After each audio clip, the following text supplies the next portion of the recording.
we've just wrapped a Place North question time, which brought together leaders from across the North, private and public sector, to debate the issues that are important for our region.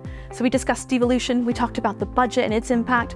We also discussed the housing crisis, as well as how we're going to deliver the transport infrastructure we so desperately need. I think the opportunity lies in the fact that there's going to be increased devolution.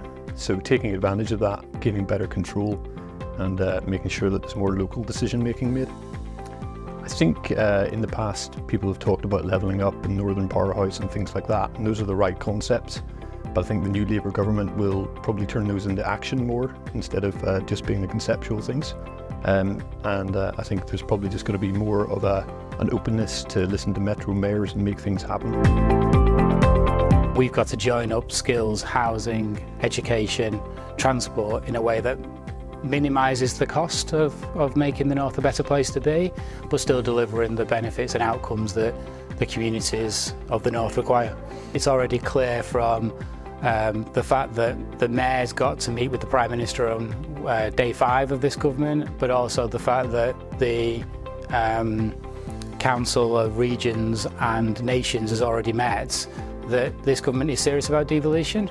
It's also serious about delivering the 1.5 million homes target that it sets, and the only way it can do that is by using all the tools available to it, including the capacity and capability of an organisation like Homes England.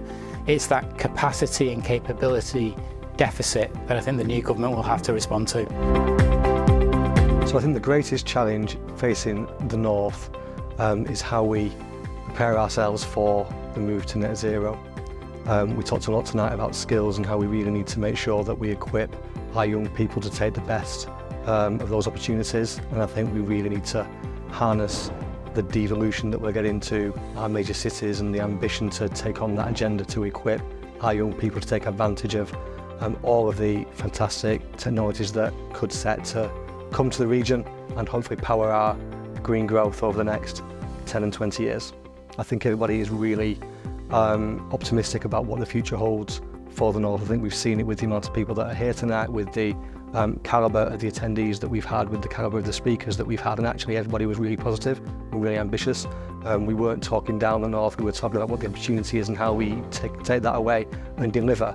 And for me, that's a real vibe shift from events like this that have been held in the past. So I think my biggest takeaway is the North absolutely is an identity, and people are rightfully proud of their history and their heritage. And we know, don't we, intuitively, the North was the economic powerhouse of this country. Think about the industrial revolutions, our waterways and canals being a precursor to all of that. But what's really interesting about today is collaboration is still a cultural phenomena in the North. People want to collaborate, they want to be Northern, they want to form that identity and that sense of community.